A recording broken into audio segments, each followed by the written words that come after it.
आजचा विषय काय आहे? या निशा सर्वभूतानां तस्यां जागृती संयमी यश्यां जागृती भूतानी सा निशा पश्यतो मुनेः. हा गीतेतला दुसरा अध्याय सांख्ययोग नावानं प्रसिद्ध आहे. सांख्ययोगाला दुसरं एक नाव आहे बुद्धियोग. परमार्थामध्ये बाकी इंद्रियांचा फारसा उपयोग होणार नाही, पण बुद्धी मात्र निश्चितपणे उपयोग करते. ज्या देहाला बुद्धी देहात्मबुद्धीनं मी म्हणते, त्याच बुद्धीनं मी ब्रह्म आहे म्हणावं लागेल. बुद्धी निश्चय आत्मज्ञान. बुद्धीचा जर निश्चय झालेला नसेल तर आत्मज्ञान हे शब्दात होतं. मला वाटतं मी मागच्या वर्षी वेळी काहीतरी इथं सांगितलं होतं, ते महात्मा नस्तुमा पार्थ याच्यावर बोलत असताना काही शब्दज्ञानी असतात, त्यांची फार मोठी अडचण आहे. अनुभव शून्यता आणि मिरवायची हौस, यामुळं ते स्वर्गाच्याही पलीकडे जातील कुठतरी. स्वर्गाच्या पलीकडे नरक आहे बरं का, तिकडे जातील ते. म्हणजे आणि कुठेतरी ब्रह्मलोक वगैरे नाही आहे तर नाही, चिंतनच करावं लागेल तुम्हाला. या परमार्थामध्ये जसा आहार योग्य असावा, आचार योग्य असावा, विहार योग्य असावा, संगती योग्य असावी, देवसुद्धा योग्यच असावा. अयोग्य असणाऱ्या देवांचा जर तुमच्याशी संबंध आलेच तर तुम्ही कधी घुमायला लागाल सांगता येत नाही, आणि तुम्ही जगालाच देव सांगायला लागाल, अडचण होईल तुम्हाला. म्हणून या परमार्थामध्ये सिंहावलोकन नावाचा एक प्रकार आहे. 2 पावलं आपण जर पुढे गेलो तर एखादं पाऊल मागे येऊन पाठीमागची बाजू बघायला लागेल. मी साधना करत असताना माझी साधना कुठपर्यंत आलेली आहे. सप्तभूमिका सांगितल्या, त्या कुठल्या भूमिकेवर आहे? का सुविचारणेमध्ये आहे, का सुबुद्धीमध्ये आहे, का तनुमानसामध्ये आहे, हे बघावं लागेल तुम्हाला. आणि ते तुमचं तुम्हीच कबूल करावं लागेल. मी अजून तिथपर्यंत पोहोचलो नाही. लोक म्हणतील तुम्हाला, हा हो काय फार मोठा महात्मा. तुमच्या दर्शनाला रीग लागेल, पण तुमचा घात होईल, ध्यानात ठेवा. आत्मघात आहे तो. तुमच्या दर्शनाला रीग लागले म्हणजे तुम्ही मुक्त झाला असं म्हणू नका, आत्मघात होईल. म्हणून सगळ्यात प्रतिबंध मोठा परमार्थामध्ये कुठला असेल तर जनप्रतिबंध आहे. तन प्रतिबंध कमी, धन प्रतिबंध कमी, पण जनप्रतिबंध फार मोठा अवघड आहे. ते आमच्याकडे एक सातवडेकर शास्त्री म्हणून होऊन गेले, फार मोठा प्रगाढ विद्वान मनुष्य. श्रीमद भगवद्गीता पुरुषार्थ बोधिनी नावाचे ग्रंथ चिंतन, जगापेक्षाही वेगळे चिंतन सांगितलं आतापर्यंत लोकांपेक्षा. त्यांचं असं प्रतिपादन होतं, शुद्ध शाकाहार, शुद्ध आचार विचार असेल तर मनुष्य 100 वर्ष जगायला काहीच अडचण नाही.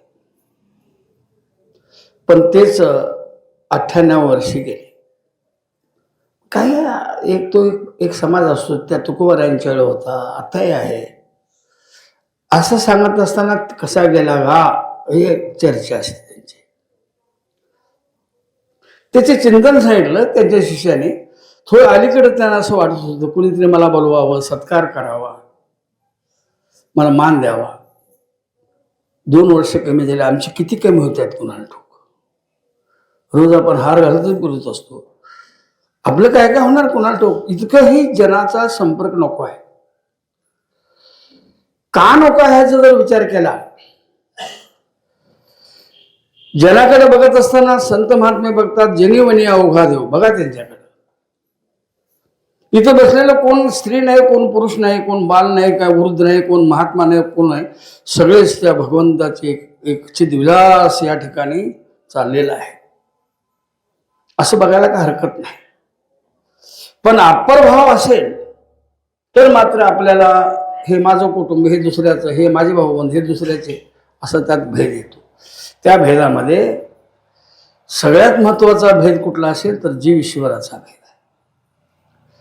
जीवाजीवाचा भेद जाऊ शकतो, जडाचा भेद जाऊ शकतो, जड ईश्वराचा भेद जाऊ शकतो, पण जीव ईश्वराचा भेद जाणं मात्र अत्यंत अवघड आहे.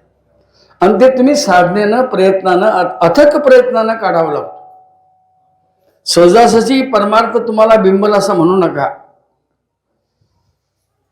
नाहीतर नवमीला पिंटकं असतं नवमीला. आणि मग कोणतरी महाराज म्हणले सगळे ऐकलंय, आता पंढरपूर तर घेऊन जाऊया. मग त्याला दशमीला माळ घातली. कुठल्या तरी एका फडकऱ्याच्या बोकांड्याला बसलं. त्याने बी 100च्या आशेनं कुठल्या गावचं विचारलं नाही, घातली माळ. वारी कुठली करतोस तर माहीची. माग सुद्धा म्हणता येत नाही, माहीची म्हणते. लगेच त्यानं तिथनं पत्र लिहिलं, मी आता हरिभक्त परायण झालेलं आहे, 4 दिवस येणार नाही. कोण झालं? नवमीला पिऊन फिरणारं दशमीला हरिभक्त परायण होत असेल तर याच्यासाठी जप, याच्यासाठी तप, याचे अमुक ग्रंथ गेले कशाला केलं असतं? नाना साधनाच्या केला खटपटा, तरी त्या न पवती हो याच्या दारवंटा. जाणो जाता जाणीव घाली आडपाटा, योगाभ्यास सिद्धी रोजती वाटाव. ही अवस्था काय असते? आणि हेच कळत नाही म्हणून त्याला जीव म्हणावा. हेच कळत नाही मला त्याला काय म्हणावा? जीव म्हणावा. व्याख्या करत असताना जीवाची व्याख्या शास्त्रीय वेगळी आहे, सामान्यतः वेगळी आहे.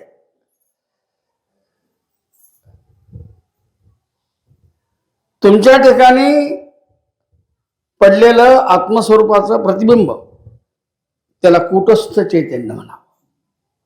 काय म्हणावं? कूटस्थ चैतन्य. आणि या जगत निर्मिती करता धारण केलेलं त्याला ईश्वर चैतन्य म्हणावं. आता हे 2 वेगळे आहेत, जीव आणि ईश्वर. जीव आणि ईश्वर या दोन्हीतला भेद लवकर जातो. एक कर्ता आहे, एक भोक्ता आहे. एक दुसऱ्यानं बोलल्यावर आलेला आहे, एक कर्मानं आलेला आहे. कर्मानुगो गच्छन्ति जीविका. कर्मानं आलेल्या जीवानं कर्म भोगून संपवावं. कधी त्या कर्माला फाटा देऊन पाळायचा प्रयत्न करू नये. कारण का या जन्मातच तुम्हाला संपवायचं असेल, येण्याची शरीरे शरीरा येणे सरे, किंबहुना अर्धारे चरापडे व्हायचे असेल तर कर्मलेश शिल्लक ठेवू नका, भोगून संपवा. तुम्हाला लोक निंदा करतील, काय अडचण नाही. त्यांच्याकडे भांडवलच आहे ते. तुमच्याकडे काय असेल ते वस्तू दान देणार ना तुम्ही. तुमच्याकडे धन असेल तर धनदान करणार, वस्त्र असतील वस्त्रदान करणार, आणि शिवेच असतील तर काय करणार दान तुम्ही? काय स्टॉक आहे म्हणावं, निघून जावं तिथं. काय स्टॉक ठेवलंय म्हणावं. असं काही त्यावेळी तुकोबाऱ्यांच्या समाज होता, ज्ञानोबाऱ्यांचा होताच होता. मी परवा सांगितलं, ज्यांनी छळलं, ज्याने भिक्षेला प्रतिबंध केला तेच पूजेला पुढं, आम्ही मात्र रांगतच आहोत पाणी. वैचित्र आहे का नाही? हे सगळ्या संतांच्या जीवनामध्ये ही भूमिका आलेली आहे. आणि ज्यावेळी माऊली भगवंताच्या या अभंगावर चिंतन करायला सुरुवात करतात, सांगायला सुरुवात करतात. मी काल एका ठिकाणी जरा कोचलो ऐकायला. कोचलो म्हणजे कळलं ना? आम्हाला ज्ञानेश्वरी श्रेष्ठ बऱ्याच ओबामांनी सांगावं. कुणी सांगावं?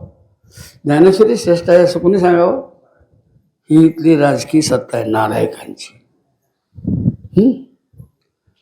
अरे बऱ्याच ओबामांना ग्रंथ भेट दिला, त्यानं ट्रान्सलेशन केलं, भाषांतर केलं, आणि असा घेऊन नाचायला लागला की या जगात या तोडीचा ग्रंथ नाही म्हणून सांगून नाचायला लागला. मग आमचे लगेच मीडियावाले जागे झाले. बराक ओबामानं आमच्या ज्ञानेश्वर महाराजांचा जय जयकार केला. हे मीडिया आमचे ब्रेकिंग न्यूज. काय नाही, आम्हाला तिकडनं आलं की बरं वाटतं. अहो हे आमचंच आहे. मागं सुद्धा मी सांगितलं होतं, ते गॉड पार्टिकल नावाचा एक प्रकार काढला, शोधून काढला.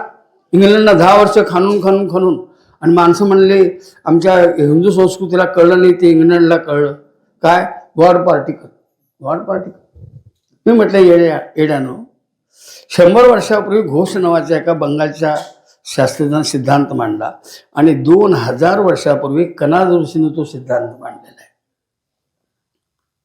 हे वाचायचं कधी, बघायचं कधी? जगामध्ये आपल्या संस्कृती एवढी थोर संस्कृती कुठली दुसरी नाही, तर सदृश तुम्हाला बघायला मिळणार नाही. या संस्कृतीमध्येच शेजारी जेवला का म्हणायची पद्धत आहे, का उठलात का म्हणायची सकाळी पद्धत आहे. इथं विकृती नाही तर संस्कृती आहे या ठिकाणी, आणि ती फक्त आमच्या धर्माचं आहे. मी पहिल्यांदा नेहमी सांगतो, मी पहिल्यांदा हिंदू आहे मग वारकरी आहे. ध्यानात ठेवा अगोदर. मी काय सांगतो पहिल्यांदा? पहिल्यांदा मी हिंदू आहे. बाळासाहेब ठाकरेंनी आम्हाला गर्व शको कहो हिंदू आहे म्हणायची गरज नाही ना. आम्ही हिंदूच पहिल्यांदाच, मग नंतर वारकरी आहोत. आपण वारकरी हा मोक्षाकरता दिलेला एक संप्रदाय आहे आणि हिंदू हा माझा जन्मताच धर्म आहे. ते म्हणून गेलं जर तुम्हाला लाज वाटत असेल तर मग इथं कशाला राहता तुम्ही?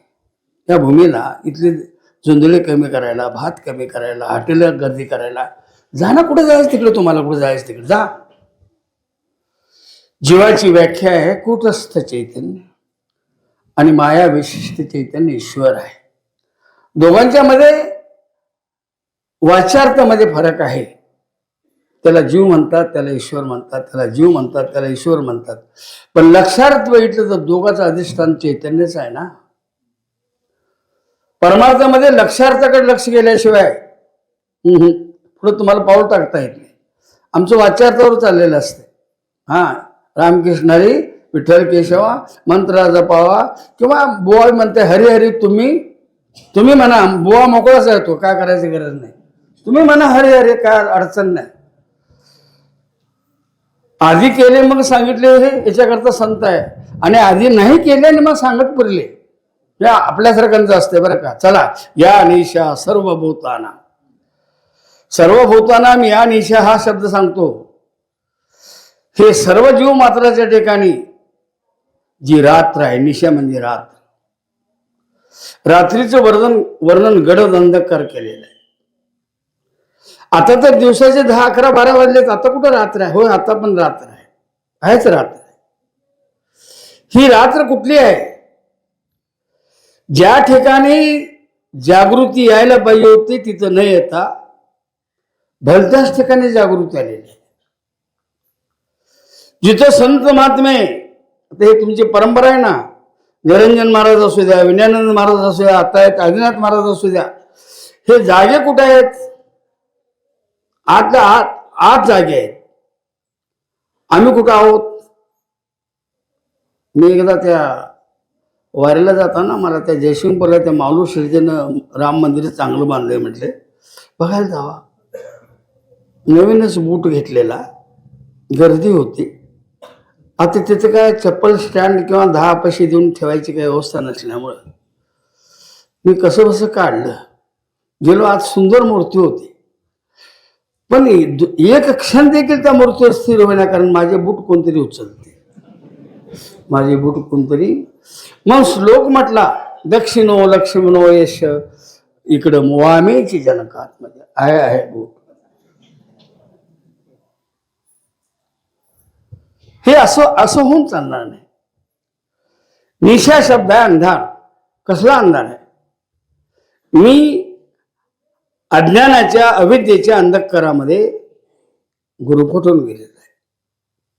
त्या अविद्येचं कार्य आहे, येणे मज भोगविल्या खाणी, नसता छंद लावेला म्हणे. भ्रमलो मी माझे भ्रमणी, झाली बोडणे विठंबना. त्याचा परिणाम काय? मन स्थिर नाही माझी आहे, इंद्रिय धावता नावरती, सकळ खुंटल्या युक्ती शांती निवृत्ती जोडे नाही. ही अवस्था अज्ञानाची आहे, अविद्येची आहे. आणि अविद्येचा जो अहंकार आहे त्याला अंधार म्हणा. अविद्येच्या अहंकाराला अंधार हा शब्द आलेला आहे. प्रमाण सांगेन तुम्हाला, काय अडचण आहे माझ्याकडं. बाबा, अहंकार निशी घनदाट. अहंकार नावाचे जे रात्र आहे ती घनदाट भरलेली आहे. वास्तविक आता भरला घनदाट हरिदिशे व्हायला पाहिजे होतं, पण आपला घनदाट अंधार, अहमचा अंधार भरतो ना. मग त्या अंधारातून चाचपडतो आपण, कुठं राहत दिसत नाही. उरईल हाय रात्र काळी. ओव्या कशा आहेत बघा. देखै भूत जात निधेली, तेथेची जया पाहले, आणि जीव जेत चेले तेथ निद्रिस्त. ज्या ठिकाणी आम्ही जागा आहोत त्या ठिकाणी ते महात्मे निवांत झोपलेले, त्यांना जाणीव सुद्धा नाही. या जगाचा प्रभाव अखंड चाललेला आहे का खंडित आहे, हे जग मिथ्या आहे काय सत्य आहे याचा विचार नाही. एकदा मिथ्यात्वाचा निश्चय झाल्यानंतर परत त्या गोष्टीबद्दल मिथ्यात्वाचा निश्चय करायची अजिबात गरज नाही. इतकं सुंदर त्या ठिकाणी बसलेला आहे. जगाचा प्रवाह अखंड चाललेला आहे, पण त्यांना जग दिसलेलं नाही. आम्हाला जग दिसतं, अज्ञानामुळे दिसतं. ज्ञानामध्ये जग नावाची कल्पनाच मांडलेली नाही.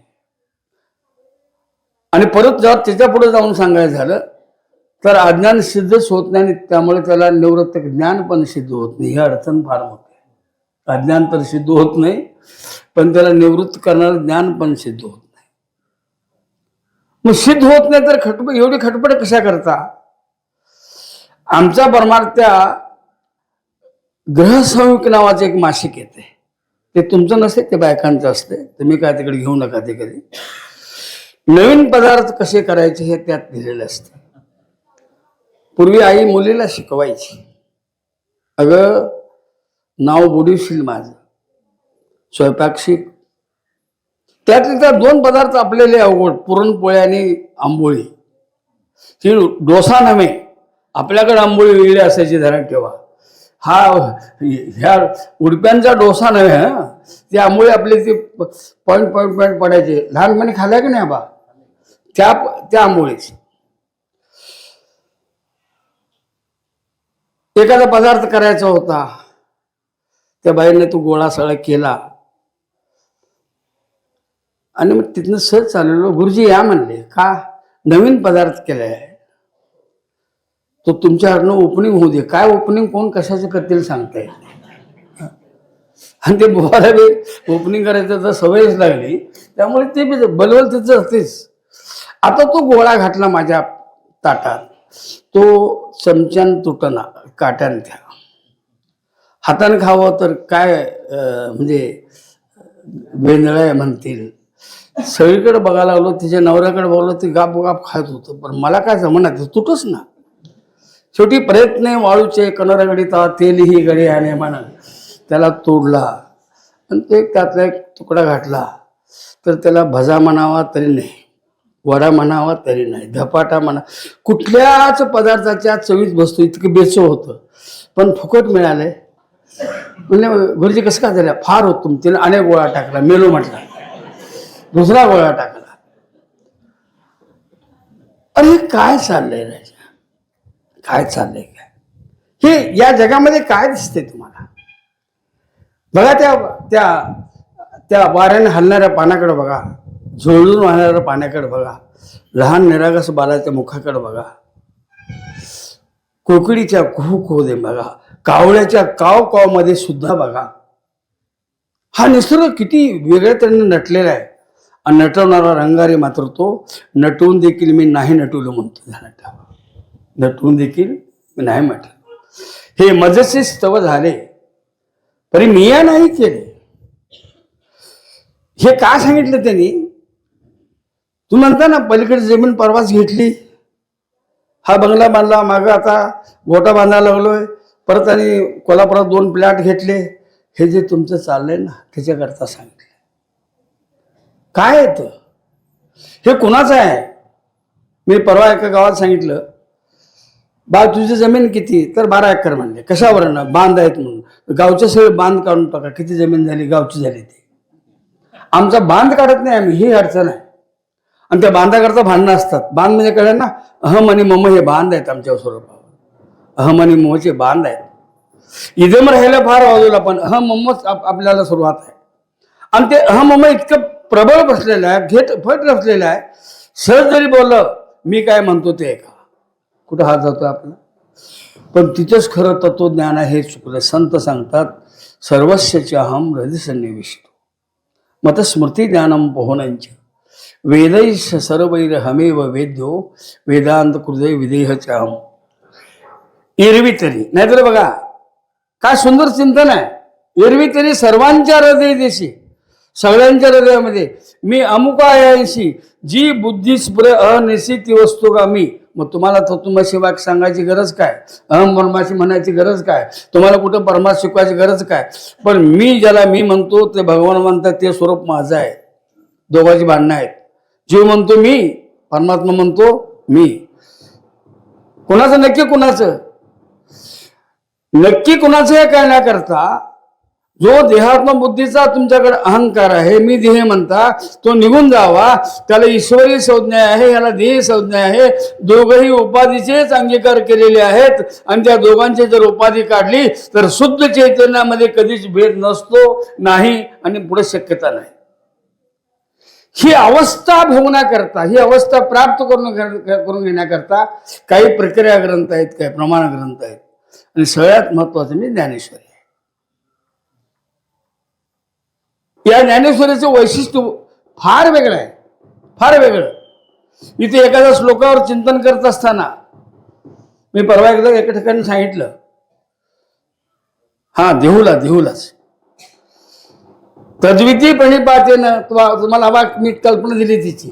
परिप्रश्नेन सेवया उपदेक्षन्ति ते ज्ञानम ज्ञानिनः तत्वदर्शिनः. गीता ही अत्यंत अल्पकालामध्ये सूत्रवत सांगितलेली आहे. वेळ नव्हता फार. किती वेळा सांगितले? अगदी कमी वेळामध्ये. कारण सगळीकडे हलग्या वाजतात, शंख फुकलेले आहेत, घोडे चित्कारत आहेत. आता युद्धाला सुरुवात व्हायची आहे, ती कुठल्याही क्षणी सुरुवात होईल अशा एवढ्या कमी अवधीमध्ये गीता सांगितलेली आहे. आणि गीतेमध्ये एक जो प्रकार आहे, श्लोकातून श्लोक प्रसवतो, श्लोकातून श्लोक निर्माण होतो. एखादा श्लोक असेल तर मागच्या श्लोकाचा जरी आधार असावा किंवा पुढच्या श्लोकाचं तरी त्याचं मांडणी असावी, अशी हे वैशिष्ट्य आहे गीतेचं. अल्पकालामध्ये सांगितलेली आहे गीता. ज्ञानेश्वरी मात्र निवांत सांगितलेली आहे. तिथेही गुरु आहेत, तिथे पाठीमागे गुरु आहेत, इथं समोर गुरु आहेत. दोन्हीचा फरक ओळखून घ्या. अर्जुनाला गीता सांगितली पाठीमागे पुढे उभारून, पाठमोरा म्हणून सांगितलं, आणि इथं समोर आहेत निवृत्तीदास महाराज समोर आहेत. प्रत्येक वेळी त्यांच्याकडे परिहार दिलेला आहे. तो परिहार देत असताना एखादा विषय इतका वाढत जातो त्यावेळी निवृत्तीने म्हणावे, ज्ञानोबा आता मूळ विषयाकडे या, इतकं. आणि ज्ञानेश्वरीमध्ये एखादा सिद्धांत पटवण्याकरता एक दृष्टांत भागले तर दुसरा नाही तिसरा, चौथा, पाचवा, सहावा, जोपर्यंत तुमच्या ते गळी उतरत नाही, बुद्धी पटत नाही, तुम्ही त्या अवस्थेमध्ये येत नाही, तोपर्यंत तुम्हाला ज्ञानेश्वर महाराज सोडायलाच तयार नाही. तुम्हाला वानगी दाखल सांगेन, माझी ह्या विस्तारलेपणाची नावे, हे जगची नोहे आघवे, जैसे दूध मुराले सोवे तेच दही उभे आहेत. या जगाचा विस्तार सांगायचा असेल, जसं दुधाचं दही होतं विरजन घातल्यानंतर, तसं हे माझ्यापासून जग झालेलं आहे, असं एक सामान्य अर्थ होईल. केव्हाही पूर्व पक्ष असतोच आपल्याकडे, तो सहजासहजी कबूल करत नाही. या उत्तर मीमांसाला बाकीचे 5 जण आहेत. हे सांख्य आहेत, वैशेषिक आहेत, योग आहेत, नैयायिक आहेत आणि पूर्व मीमांसक आहेत. 5 जण विरोधी आहेत. ते 5 जणांना सुद्धा बाजूला काढून 5 जणांचं समाधान करून 6वं मत मांडलेलं आहे, त्याला वेदांत म्हणतात. तिथं पूर्व पक्ष म्हणला, एकदा दुधाचं दही झाल्यानंतर ह्याला परिणामवाद म्हणावं का? नाही म्हणता येणार. मग ते दुधाचं परत दह्याचं परत दूध होईल का? मग समजा ब्रह्माचं जर जगत झालं तर जगत ब्रह्मरूप होईल काय? होणार नाही. म्हणजे तुमचं म्हणणं बोगस आहे. ते आहेत ज्ञानेश्वर महाराज. ते हळबोपा भाऊसाहेब पाटील नव्हते, ज्ञानेश्वर महाराज आहे. ते म्हणले, का बीजेची झाले तर का भांगाराची अलंकार, तैसामध्ये एकपणाचा विस्तार होते हे जग. ते बीज तरुरूपानं आलं, तरुरूपानं उगवलं, तसं माझा विस्तार झाला. ते बीजापासून तरू झालं, रूप वाढलं, झाड झालं, पांद्या झाल्या, पानं झाले, पत्र पुष्प सगळे झाले. तिथं आणि पूर्वपक्ष म्हणला, ज्यावेळी ते झाड उगवते त्यावेळी बी संपते ना, बी नाश पावल्याशिवाय झाड वर येत नाही. मग अधिष्ठान ब्रह्म नाश होते काय? मग तरी तो दृष्टांत कमी पडला. भांगाराची अलंकार, दुसरा दृष्टांत दिला. अलंकार हेच सोनं आहे, अलंकार हेच सोनं आहे. पूर्वपक्ष म्हणला, अलंकार करत असताना त्याला नामरूपात्मक भाव आला आणि त्यात नामरूप येण्याकरता काहीतरी डाक मिसळलं, ते सोनं शुद्ध कसं म्हणता? ज्ञानोबाने सांगून पाहिलं, किडाळाचू दोषित आहे ते पंधरेचे आहे सांगून बघितलं, पण पूर्व पक्ष सहर्ष कबूल करत नाही. मग तो दृष्टांत तसा ठेवून ज्ञानेश्वर महाराजांनी त्या सोन्याचा अलंकार जसं सांगितला, सोन्याचे मणी केले. मणी त्याला काय मिसळावं लागत नाही, गोल केलं म्हणजे झालं, होल पाडलं म्हणजे झालं, ते सोन्याच्या सुती होईल. आता मणी आणि सूत हे दोन दिसायला आहेत, पण त्या दोन्हीच्या ठिकाणी अधिष्ठानभूत असणाऱ्या सोन्यामध्ये कालत्रयी बदल झालेला नाही. हा सिद्धांत ज्ञानोबा ज्यावेळी मांडतात त्यावेळी गीतेपेक्षा एक वैचित्र्य वाटायला लागते, वेगळेपणा वाटावं लागतो. निशा शब्द रात्री वेळा होत नाही, तो अहंकार अज्ञानाचा अहंकाराचा अंधकार आहे. बाबा अहंकार निशी घनदाट, अहंकार नावाचा एक घनदाट अंधार आहे, आणि त्यातनं जर सुटायचं असेल तर असे महात्मे निर्माण व्हायला लागतात. आता ह्यात आमच्या पाठीमागे मग ही परंपरेचे महात्मे निर्माण व्हायला लागतात, जे सातत्यानं जागे आहेत, आणि त्यांना कुणी बोलवलेलं नाही, स्वइच्छेने आले, तिथं स्वेच्छा प्रारब्ध घेऊन आले. आम्हाला कर्मानं आणलंय म्हणून कर्मानच घालवते आपल्याला. त्यांना कर्म नाही आहे, ते स्वइच्छेने आलेत का? कर्मात अडकलेल्या जीवांना यथार्थ कर्म सांगून, ज्ञानात अडकलेल्या जीवांना यथार्थ ज्ञान सांगून, अज्ञानात अडकलेल्या जीवांना अज्ञानाचं लक्षण सांगून त्याला पलीकडे नेण्याकरता आलेले जे महात्मे आहेत ना, ते नित्य जागे आहेत, त्यांना झोप कधीच येत नाही. मी वासुदेव तत्वता हा बोध जीवाचा आहे, महात्म्याचा नाही. तत्वता नाही, मी वासुदेवच आहे. वासुदेव सर्वमिती स महात्मा स दुर्लभा, असं व्यवहार आहे तो. आम्हाला तत्वानं वासुदेव कळलं गुरूंच्या मुखातनं, पण ते गुरु कोण आहेत? केवलम ज्ञानमूर्तीम आहेत, भावातीतम त्रिगुणरहितम.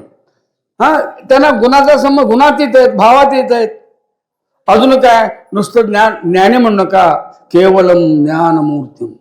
शब्द कसे आहेत बघा जरा नीट बघितलं तर फार वेळ लांब जायला लागत नाही. ज्ञान आणि ज्ञानाची मूर्ती फरक आहे की नाही? अलंकार आणि सोन्यामध्ये जेवढा फरक आहे तेवढा ज्ञान आणि ज्ञानाची मूर्तीमध्ये फरक आहे.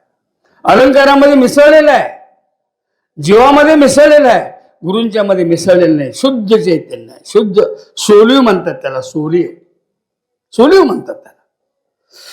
तसे असणारे महात्मे या ठिकाणी नित्य जागृत आहेत. काय जागृत आहेत? झोपलेल्यांना जागे करण्याकरता. झोपलंय कोण? जीव झोपलेला आहे. कुठं झोपलेला आहे? अहमच्या या अंधकारामध्ये झोपलेला आहे. जीव हा ज्ञान अज्ञाना सकटचे कल्पना केलेली आहे. तिथे एक अज्ञानी जीव असं नाही, कारण तिथं असं वर्णन आहे, नवल अहंकाराची गोठी. अहंकार फारसा अज्ञानाला लागत नाही. नवल अहंकाराची गोटी विशेष न लगे अज्ञानाचे पाठी. सज्ञानाचे झोंबे कंठी नाना संकटी नाच. जो ज्ञानी आहे त्याच्या ठिकाणी अहंकार घात करतोय त्याचा. मी त्याला जाणलं म्हटलं की संपलं, त्रिपुटीचा व्यवहार चालू झाला. ज्ञाता ज्ञेय आणि ज्ञान चालू झालं. मी त्याला जाणलं म्हटलं की अरे तर मी मुक्त झालो, बद्धच आहेस. जो झाला व्हायचा म्हणे तो काहीच नाही. जी अवस्था सांगता येत नाही, शब्दादी प्रमाणाला विषय होत नाही, जी अवस्था सुसंवेदी रूपाने भोगायची असते, आणि ती भोगत असताना जो भोगता, भोग आणि भोग ह्या त्रिपुटीचा अभाव हवा, आणि तिथं फक्त आणि ती भोग्य वस्तू शिल्लक राहावी. भोगता सुद्धा शिल्लक, कारण भोगता भोग्याहून वेगळा राहू शकत नाही. ज्ञाता ज्ञेयाहून वेगळा राहू शकत राहत नाही. ध्याता ध्येयाहून वेगळा राहू शकत नाही. कर्ता कर्माहून वेगळा राहू शकत नाही. असं एक सूत्र आहे ते. मग त्या ठिकाणी ही जी मंडळी सातत्यानं अहम आणि मम प्रत्येक ठिकाणी ह्या 4 अक्षराने एवढा गोंधळ घातलेला आहे. माणसं जरी पंढरपूरला गेली नाही, मसनात गेली तरी सुद्धा सुटून सुटतच नाही. का सुटत नाही? किती दिवसाचा आहे. एक नवीन सूनबाई आली, त्यावेळी पूर्वीचा काळ, आताच नव्हतं. तुम्ही का वाईट नजरेनं माझ्याकडे बघू नका. पूर्वीचं सांगायला लागलो मी की सासू नावाचा एक प्रकार फार विचित्र होता. मी एका आमच्या गावातल्या बाईला विचारलं, तुझी सून वाईट आहे का? नाही, फार सावित्री आहे म्हणे. मग का छळतेस? माझ्या सासूनं मला छळले म्हणून छळते. Repetition of history.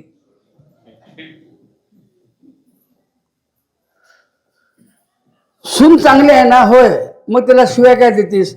मी शिव्या खाऊन भोगले, तिथं वचपा काढतो म्हणले सूनवर. ह्यालाच अहंकार म्हणायचं, ह्यालाच अज्ञान म्हणायचं. सावित्रीसारखी सून सांभाळली असते तर सूननं आई म्हणून तुला बघितले असते. तू सून म्हणतीस, मग ती म्हणते सासू काय पिस्सू म्हणते, ती का सोडावं? हां, असं नाही आहे. हां, इथं शब्द कसा आहे बघा. हे जीव कुठं झोपले त्याचा विचार करा, नीट विचार करा. आम्ही या देहाला मी म्हणतो, मी जन्मलं म्हणतो, माझं गाव म्हणतो, माझं घर म्हणतो, माझं कुटुंब म्हणतो. हां, मी आणि माझे कुटुंब नवं. हां, कळलं असेल मी काय म्हणतो ते. कळणाऱ्याला कळलं की मी काय म्हणतो ते. मी आणि माझे कुटुंब तेवढंच घ्यायचं. जास्ती लोणचं जास्ती घालून काय करणार आहे? हां, या देहाला जो मी म्हणतो ना, या देहाचं विश्लेषण केलंय कसं बघा. हा स्थूल देह जो आहे तो पंचमहाभूताचा आहे. पृथ्वी, आप, तेज, वायू आणि या पंचमहाभूताचं पंचीकरण झालंय. आता ते क्रम येताना आकाशातून वायू, वायूतून तेज, तेजातून जल, जलातून पृथ्वी, आणि निघून जात असताना उलट्या क्रमानं पृथ्वी, पाण्यात पाणी, तेजात तेज, वायूत वायू, आकाशात आकाश, महाआकाशात महाआकाश, विराट स्वरूपात विराट स्वरूप, मायेमध्ये माया, ब्रह्माच्या एका अंशामध्ये उलटा क्रम. आता हे पंचमहाभूत एकमेकाचे अत्यंत विरोधी आहेत. पाण्याचं तेजाचं पटत नाही, तेज खातं त्याला. तेजाचं वायूशी पटत नाही, वायू खातो त्याला.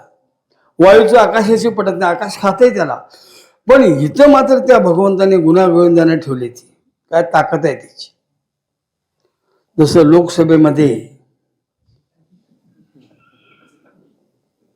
निवडून येताना, निवडून आल्यावर जरी बरीच भांडतात. आता या महाराष्ट्राचं काय होणार? संजय राऊत, वारे वा, खर्च वगैरे का महाराष्ट्र तू काय बघणारा मोठा आहे? नाही ना, इथं भांडतील. आणि मग ते एकमेकाला चिखलफेक, त्याला चिखलफेक म्हणतात. पूर्वी कवातरी ते धुळवडीला करायची, आता रोज चालतंय त्यांचं चिखलफेक करायची. निवडून गेली, काय ठराव आले? लाईट गेली वाटत, जाऊ द्या. हा, लाईट गेली असणार. हॅलो हॅलो हॅलो, हां हां, बर हां. इथं भांडून गेली लोकसभेमध्ये निवडून, आणि तिथं बिल आलं, खासदारांचा तनखा वाढवण्यात येईल. एकट्याने तरी भाद्राने विरोध करावा का नाही? मग लालू प्रसादचा आशेना होता, मुलायम सिंगचा आशेना होता, इकडं संजय राऊतचा आशेना, उवाटाचा आशेना, कुणाचा. पण इथे एकमेकाच्या विरोधामध्ये जी दगडं मारून खेळली, ती निवडून गेली, एकाच बाटलीत प्यायला लागली. आम्ही मात्र भांडणाकरता माझ्या भांडणावर जायचं नाही, ही आमची मूर्खपणाची समज. आणि हाच राजकीय गोंधळ आमच्या तिथे घातलेला आहे, इथंच घातलेला आहे. हे 5 प्रकारचे भूत आहेत. जन्माची व्याख्या करत असताना शास्त्रज्ञांची व्याख्या काय बघा. कारण देहानं सूक्ष्म देहासकट स्थूल देहामध्ये प्रवेश करणे म्हणजे जन्म. नीट हे करून घ्या काय असेल ते. कारण देहानं सूक्ष्म देहासकट स्थूल देहामध्ये प्रवेश करणे म्हणजे जन्म. आणि मरणाची व्याख्या काय केली? कारण देहानं सूक्ष्म देहासकट स्थूल देहाचा त्याग करणे म्हणजे मरण. जन्मते मरते फक्त स्थूल देह, आणि मारावं लागते ते सूक्ष्म आणि कारण देह. नाही कळलं असं तर बघा, काय अडचण नाही माझी. अनेकदा सांगतो, जे स्वभाव नाशानं बांधलेला आहे तो स्थूल देह, आणि परतहा नाशाने जो बांधलेला आहे तो कारंदे, त्याला मारावंच लागतं. ते सहजासहजी मरत नाही. शिंगाचा जन्म घेतला, पंखाचा घेतला, शेपटीचा घेतला, अनेक तऱ्हेचे जन्म घेतले तरी ती वासना का तृप्त झालेली नाही. त्याला मारावंच लागेल. आणि मारण्याकरता कसं मारावे सांगण्याकरता आले ते आमचे महात्मे. का मारावं आणि कसं मारावं हे सांगण्याकरता आले. मग कुठं निरंजन महाराज असतील, कुठं काय सातारकर असतील, कोण असतील, काय असतील, काही कर मंडळी आहेत, फडकरी असतील काहीतरी. मी त्यांना काय म्हणजे कधी चांगले म्हणत नाही आणि वाईट म्हणत का म्हणत नाही. निदान शाकाहारी तरी प्रजा केली, बाज झालं. ते ज्ञान द्यायचं राहू द्या बाजूला. ते ज्ञान काय दिलंच नाही बरं का, अजिबात दिलं नाही. तुम्ही यायचं, आंघोळ करायची, माझ्या पाया पडायचं, 100 रुपये ठेवायचं, कल्याण. मी म्हटलं मुंबई एवढा आहे ते काय ते सांगा त्यांना. आता मला आनंद वाटला. देशमुख साहेबांचे, मी स्वामी विवेकानंद नंतर या माणसावर प्रेम करतोय. मी कोणावर प्रेम करत नाही. मी इतका म्हणजे अत्यंत तिखट आहे माणूस, पण एक खरोखरच जीवन सुंदर एक आनंद दिले. हा, आमचे देशमुख साहेब किती सुंदर नोकरी केली, किती सुंदर जीवन जगलं. तुम्हाला काय झालंय? टक्केवारीत का मारायला लागलाय? आणि महाराष्ट्राचं भलं परतून म्हणतोय महाराष्ट्र कसं होणार. अरे महाराष्ट्र कसं होणार त्यानं ठरवलंय, या मंडळीने ठरवलंय कसं करायचं ते. तुम्ही नाही. तुम्ही तेवढं टक्केवारी बंद करा. महाराष्ट्र दुसऱ्या दिवशी सुधारतोय. का टक्केवारी कळलं की नाही? कोण राजकीय असतील तर माझ्याकडे बघा बरं का, मी चॅलेंज देतोय तुम्हाला. मी त्या वाकड्या तोंडाच्याला बोललोय, ध्यानात ठेवायचं. कारण का आज ही नास्तिकतेची जी बुद्धी राजकारणामध्ये शिरलेली आहे ती घातकी आहे. त्याला जगाला घातकी आहे. तुम्हाला देवाचं अस्तित्व मानावंच लागेल. स्वभावता होत असते, पण ते करणारा कोणतरी हे मानावं लागेल तुम्हाला. अरे भाकरी आहे, भाजी आहे, कोणतरी करता पाहिजे ना. मग काकी असेल, मावशी असेल, काय पत्नी असेल, पण कोणतरी कुणाला कर्तृत्व घालावं. या जगाचं कर्तृत्व तुम्ही घेऊ नका. कर्तृत्व करणारा तो वेगळा आहे, त्याने केलेला आहे. आणि त्यानं स्पष्ट सांगले का अडचणी गतीर भरता प्रभू साक्षी निवासम शरणम सुरत प्रभव प्रलय स्थानम निधानम बीजमय वयम. मी बोलविल्या वेद बोले, मी चालविल्या सूर्य चाले, मी हलविल्या प्राण हले जगाती पोषिता.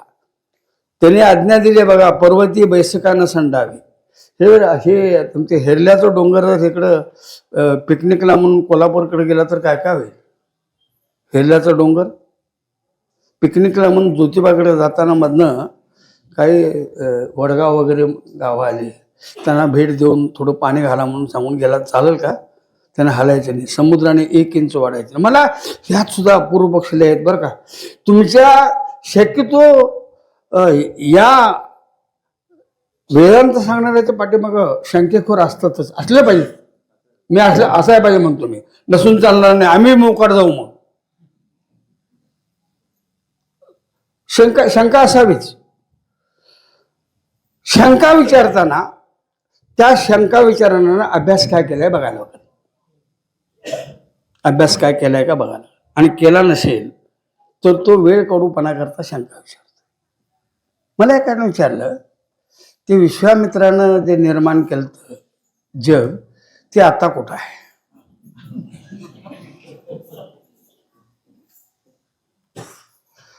मी म्हटलं तू वशिष्ठ तर नाहीस ना? ते कुठं आहे म्हणलं. आहे म्हणलं. ते आता सुद्धाच आहे. तू म्हणतोस की नाही काय पाणी बिनी पिता काय? पाणी बिनी, पाणी हे ईश्वराचं आणि बिनी विश्वामित्राचं. असं बघितलं. जेवण बिवण झाले का? जेवण हे ईश्वराचं आणि बिवण बरोबर आहे. मला माझी शंका संपली. इतकी नाक आहे असतात.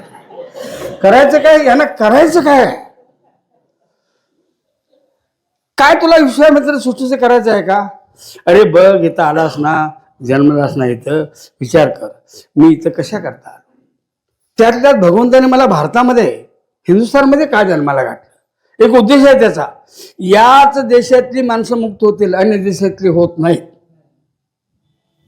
मुक्तीकरता सोय दुसऱ्या देशामध्ये नाही. आणि या देशामध्ये फक्त आणि फक्त एक जी संस्कृती अनादी चालत आलेल्या मुनीश्वरांची, योग्यांची, भगवत प्रेम्यांची, असे अनेक मुनी आहेत ज्यांनी अत्यंत कठोर साधना करून या जगाच्या कल्याणाकरता काही मार्ग निवडले.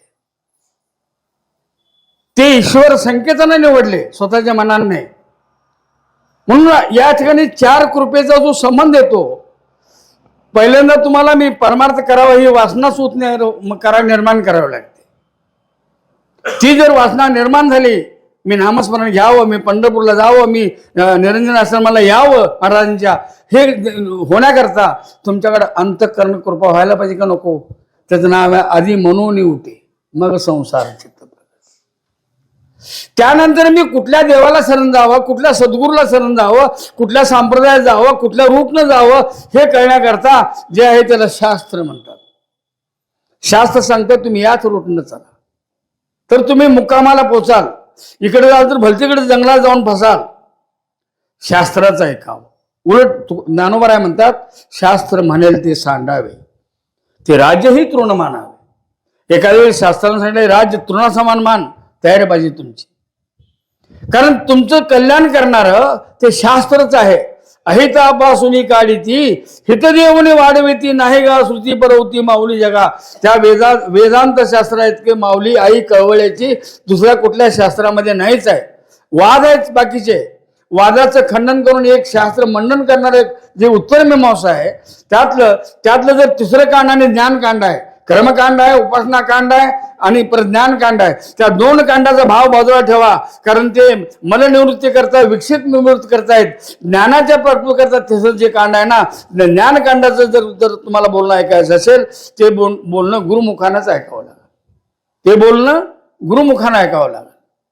मग हे कोण आहेत जे नित्य जागे आहेत, तिथं आलेले आहेत, ते स्वतःच्या इच्छेने आले, त्यांना कोण बोलवलेलं नाही.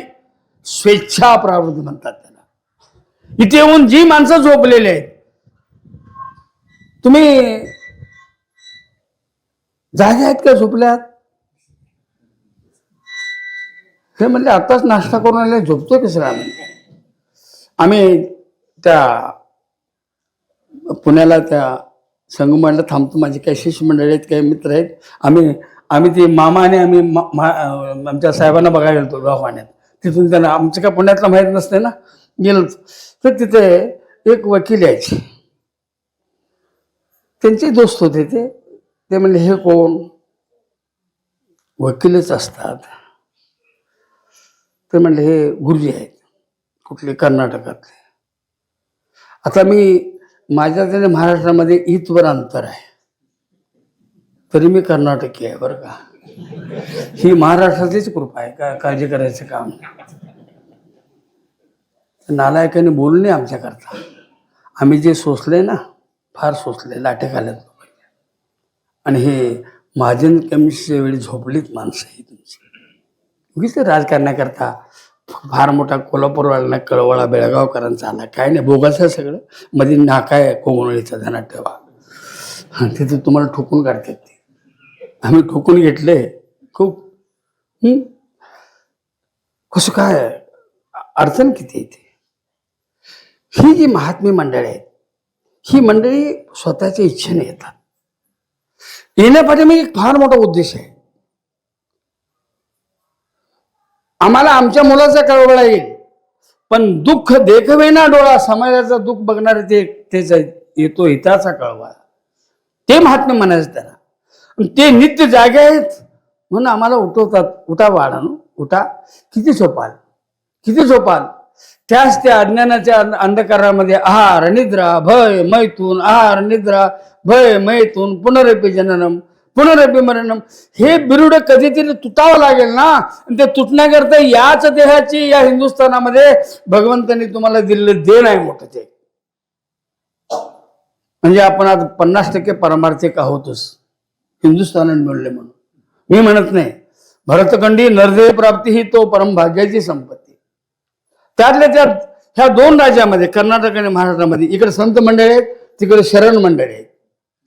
शिवशरण मंडळी दोन्ही बाजूला बंडखोरीच आहे. प्राप्त धर्माच्या विरोधामध्ये जाऊन जीवाला मुक्त करण्याकरता जे बंड पुकारलं ते पहिले बंडखोर ज्ञानोबा आहे, पहिले बंडखोर बसवेश्वर महाराज आहे. त्याचे चिंतन करून बघा तुम्ही. त्यातलं तिसरं जे ज्ञानकांड आहे ते ज्ञानकांड करण्याकरता सद्गुरूंचीच कृपा पाहिजे तुम्हाला. आणि सद्गुरू असं कुठं वाटेवर पडलेले नाहीत. हॅलो सद्गुरू, मला ब्रह्म म्हणजे काय सांगा, मुस्काटा देतील. हॅलो सद्गुरू काय म्हणतात का? हॅलो सद्गुरू. अगोदर त्या ज्ञानाची गरज आहे का बघावं लागेल. मला सांगा, तुम्हाला औषध आता आमच्या देशमुख साहेबांना मगाशी त्यांनी हे जरा चोळलं. परवा दिवशी मी ह्यांच्या भेटीकरता म्हणून गणेशला गेलो. सर्दी बरी पहिल्यांदाच बघितलं मी, इतकी त्याला म्हणजे जाम झालेलं. चोळलं त्याने. आता त्यांचा रोग कळला तर चोळावं. कसं माळे महाराज, चोळा येते म्हणून कोणतरी पहिल्यांदा चोळलं, काय होणार पुढं? विपरीत संभावना होईल ना. तुम्हाला अज्ञान रूपानं कळलंय काय बघा, आणि ते कळवून घेण्याकरता इथे या. इथे येऊन ज्ञान मिळेल का नाही नंतर बघू, पण निदान मी अज्ञान हे एवढं कळण्याकरता तर इथंच यावं लागेल तुम्हाला. आणि इथे येण्याकरता ज्याची गरज आहे ती ईश्वराच्या कृपेची गरज आहे तुम्हाला. ईश्वर कृपेशिवाय तुम्ही या मंडपात येऊ शकत नाही. ईश्वर कृपेशिवाय तुम्ही पंढरपूरला जाऊ शकत नाही. ईश्वराच्या कृपेशिवाय सद्गुरूंच्या सान्यामध्ये जाता येत नाही. उलट जाऊन काही माणसं मठात 14 वर्ष राहिली. 2 वेळा नाश्ता, 2 वेळा जेवण. मी म्हटलं मठात काय केला? काय नाही म्हणले. तिथे गेल्यापासून माझं 10 किलो वजन वाढलं म्हणले. मला वाटलं मठाची भिंत जिकायची शिल्लक ठेवला असेल तू आता. अरे काय मठा ते तर तसं नाही ना. तद्विधी प्रणिपातेन त्यांना शरण जा. प्रणिपात शब्द फार मोठा. तुका करी दंडवत प्रणिपत आचार्य म्हणून आचार्याला तुकोबरांनी प्रणिपात केलेला आहे. प्रणिपात शब्द येतो. तद्विधी प्रणिपातेन परिप्रश्न. त्या ज्ञानाची तुला गरज असेल, मोक्षाची गरज असेल, या दुःखातून बाहेर पडायची गरज असेल तर त्याला एकच इलाज आहे. दुःखाला जे औषध आहे ना ते औषध त्यांच्याकडे आहे. ते औषध कोणाकडे आहे? गुरुकडे आहे. आणि तिथं बरं म्हणते मला औषध देता रोडवर. अरे आत ये, सेवा कर, तनु मनु जीवे चरणाशी लागावे, अगरवत्ता करावे दास्य सकळ. तुझं इतकं दास्यत्व होईल. काय माणसांना वाटतंय त्या महाराजांना मीच म्हणून सांभाळला. एक कुत्र्याचं पिल्लू सांभाळल्या का अगोदर मागणं बघूया. महाराज का सांभाळतोस? वाघाला सांभाळलेला भरा, पण महाराजाला कधी भानगडीत पडू नका तुम्ही. लय वाईट असतात ती माणसं. तुमचं काय म्हणणं आहे हो? एक वाघाला सांभाळावं पण महाराजाला सांभाळू नये. कधी शाप देऊन पळतील सांगता येत नाही. आणि आताचे महाराज कधी बाया पळवतील हेही सांगता येणार नाही. मी फार वाईट बोलतो बरं का. कारण ही पोरं जी शिरली ना परमार्थामध्ये त्याची वाट लावली. हे आम्ही ज्या निष्ठेनं, ज्या गुरूंच्या निष्ठा ठेवून, माझे परमगुरू शिवानंद स्वामींची एक असं हातात ते बडका दिलेला आहे शेवा इतकी. पण आताच्या पोरांना काय नाही. पूर्वी मी कधीच जायचा, मुद्दाम जायचा आळंदीला. ते पूर्वीचे महाराज होते, कोरेकर महाराज वगैरे आहेत ना, त्यांच्या भेटलं जायचं आहोत कधी कधी, साखरे महाराजांच्या. तर त्यावेळी जर शिक्षक समोरून आला तर पोरं विद्यार्थी बोळा शिरायचे. मी टीका करतोय म्हणून का वस्तुस्थिती सांगायला लागलो मी. आता शिक्षक आणि पोरं मिळूनच भवानी पेठेत. कसं काय व्हायचंय? माधुकरी परवा एकाने एक व्हॉट्सअपला दिले, फार सुंदर दिले. त्या ह्यानी त्यांनी झाडलेच, तुम्ही माधुकरी फुकट खाला, शिकवलं, पुढं संस्थान शिकवलं, तुम्ही इतके पैसे का घेता कीर्तनला असं विचारलंय. कधीतरी मी तुम्हाला नेहमी सांगतो, एखादा बुवा आला ते आता आमच्यावर कशी बदलत होती. मी ज्यावेळी शिकलो म्हणजे काय त्यांच्याकडनं 4 शब्द आले आणि ते ज्यावेळी निघाले त्यावेळी त्यांनी मला म्हटले, अरे तू मला गुरुदक्षिणा दिली नाहीस. आता ज्यांनी 100 एकर दान देऊन संन्यासी घेतला त्याला मी काय करू? मी आडनाव जरी पाठलं असतं किती त्या 5-6 एकर जमीन माझ्या वाटली न्यायची, काय द्यायचं? जाईल म्हटलं तेवढी जमीन देऊन टाकूया. आप्पा दिलं म्हटलं, आप्पा म्हणायचे त्यांना. आम्ही आमच्या कांडीमध्ये गुरुना आप्पा म्हणतात बरं का. ते दिलं म्हणले, काय मागा म्हणले नारळाखाली काय आहे हे बघून कीर्तन करायची नाही, ही दक्षिणा दिली. आणि आज ताकद ती पाळण्याचा 101% प्रयत्न केला. मी माझ्या महाराष्ट्रामध्ये कर्नाटकामध्ये पाटील महाराजांनी एवढे पैसे मागितले, जसं कोण जर सांगणार भेटला तर त्याला माझ्याकडे घेऊन या, मी त्या दिवशी कीर्तन करायचं बंद करतो. नाही, गुरुंना दिलं वचन. हे वचन देण्याकरता, हे पाहण्याकरता, शिकण्याकरता पहाटे 3ला उठून पाठाला बसायचं. पहाटे 3ला उठून फुकट मिळते का? पहाटे 3ला आंघोळ करण्याचे थंड पाण्यामध्ये आणि पाठाला बसायचं. एक दिवशी भात खाला होता मी, रात्री भरपूर भात खाला आणि सकाळी उठून बसलो पाठाला, पण रात्रीच्या अन्नाचा परिणाम होता तो विचारसागर चाललेला. 6वा तरंग, त्या जरा कठीणच. ते म्हणले होकार मिळाला नाही. भाऊसाहेब म्हणले काय? दसकुल मी झोपला होता का? म्हणले होय. तुम्ही पाटील लोक, तुमच्या नाकात राग असतोय म्हणले मला, आणि बहुतेक पाटलांच्याच असतोयच तो. होते कोण असतील ते इथं काय असो, नसतं तर बरं झालं. उद्या माझी बॅग भरा, मला जायचं आहे म्हणले. मी क्षमा मागितली. 1 वर्षभर मी ताक आणि भाकरी खाली. ही साधना करावी लागते. तुम्ही ते मला जमतं की नाही म्हणायचे. कठोर तपश्चर्या आणि कठोर बोलणं बिल कठोरच, पर मिळतं जे मिळालं. 4 शब्द मिळाले. अरे त्या 4 बुंदावरच आपण 3 राज्यामध्ये फिरतोय. काय येते का नाही मला माहित नाही, पण ते दिलेले 4 बुंदच हे अत्यंत. त्या बुंदामध्ये ते पूर्वीच्या बायका त्यात औषधात जर पाणी मिसळून वाढवायच्या, काही आमटी वाढवायच्या बघा. अकस्मात माणसं आली तर आमटी वाढवायची, त्यात का तेल घालता येत नव्हतं, फक्त चटणी मीठ टाकायचं आणि पाणी घालायचं, तरी माणसं म्हणतात काय आमटी झाली. हे वाढवलेलं आहे, दुसरं काय नाही आहे.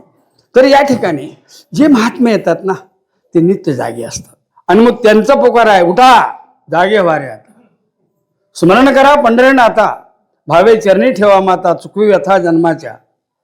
काय एकाच अभंगाचा उपदेश काय बघा. धन दारा पुत्र जन बंधू सोयरे पिशून, सर्व मिथ्या हे जाणून शरण रेगा देवाशी. माया विघ्ने भ्रमला खरे, म्हणता मी माझे निबरे. हे तो संपत्तीचे वारे साचोकारे जाईल, संत चरणी भाव धरा. कुठं महत्वाचा विषय आहे संत चरणी. आणि नुसतं भाव जर नका तर त्या संतांना जवळ करण्याकरता क्षणक्षणा नामस्मरा. मी नाम हे साधन बाजूला ठेवून सांगायला लागलो बरं का, अजून त्याला स्पर्श करत नाही मी, कारण माझा रूट वेगळा आहे. हा, मुक्ती सायुज्यतावर आहेच करा बापानो. सलोकता समीपता स्वरूपता नको आहे, सायुज मुक्ती करता प्रयत्न करा. पण जे विजय मुक्ती भोगणार आहेत ना, आबासाहेब तुम्ही ऐकायला लोकांना, हे ज्यांना विजय मुक्ती भोगायची आहे, जीवनमुक्ती भोगताना तुम्हाला या देहात भोगता येते. साक्षीत्व आहे तिथं, जीवनमुक्ती भोगताना साक्षीत्व आहे. विजय मुक्तीमध्ये साक्षीत्व आहे ना, आणि ते भोगायचं झालं तर तुम्हाला जीवनमुक्तीनंतर कल्पित देव आणि कल्पित भक्ती करावी लागेल, आणि अखंड नामस्मरण घ्यावं लागेल. तर ती विजयी मुक्ती तुम्हाला या देहात भोगता येते, नंतर मग इतर वेळांना मेल्यावर भोगता येईल.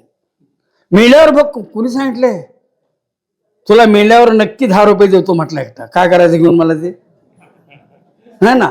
याच देही याची डोळा भोगेन मुक्तीचा सोहळा हे असेल तर महाराज, विजय मोक्ष भोगायचा असेल तर तुम्ही सद्गुरूंचं नाम घ्या, भगवंताचं नाम घ्या, एक अधिष्ठान रूप एक कुठलंही नाम घ्या.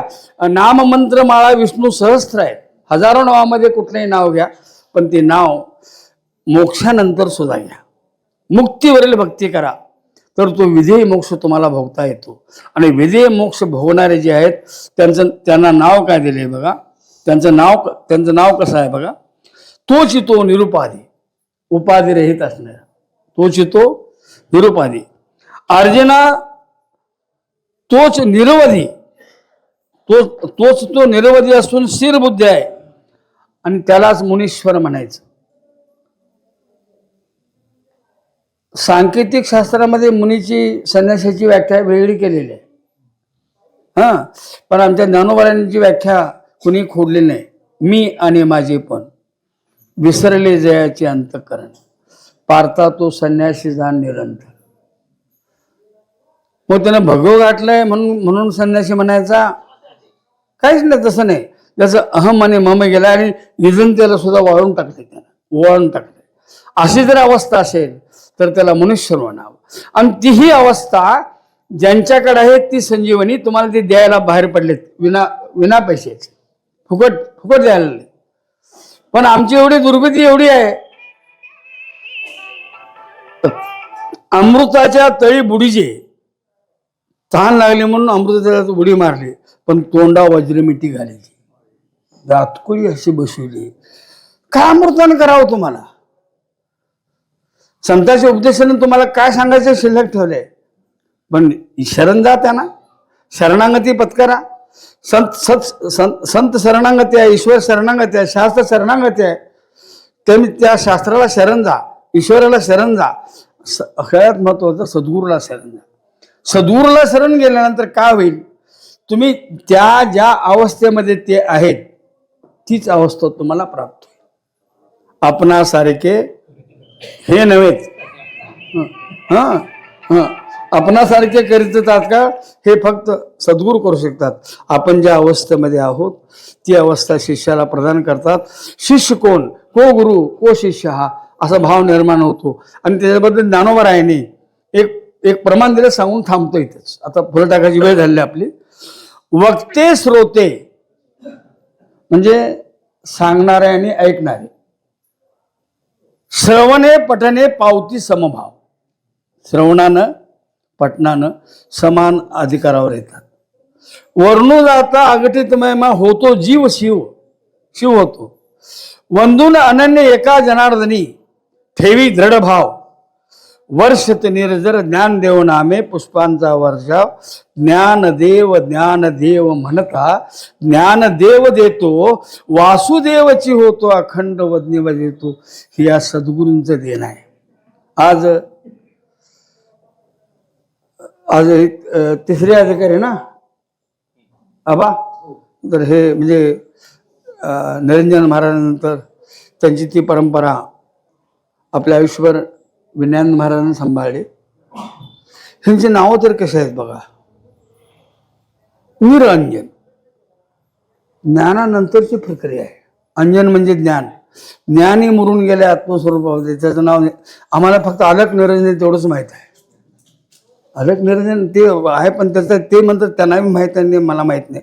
पण निरंजन ज्ञान सुद्धा नाही, ज्ञानाच्या पलीकडची अवस्था. ज्ञानामध्ये त्रिपुटरहित अवस्था ज्यांची आहे ते निरंजन महाराज.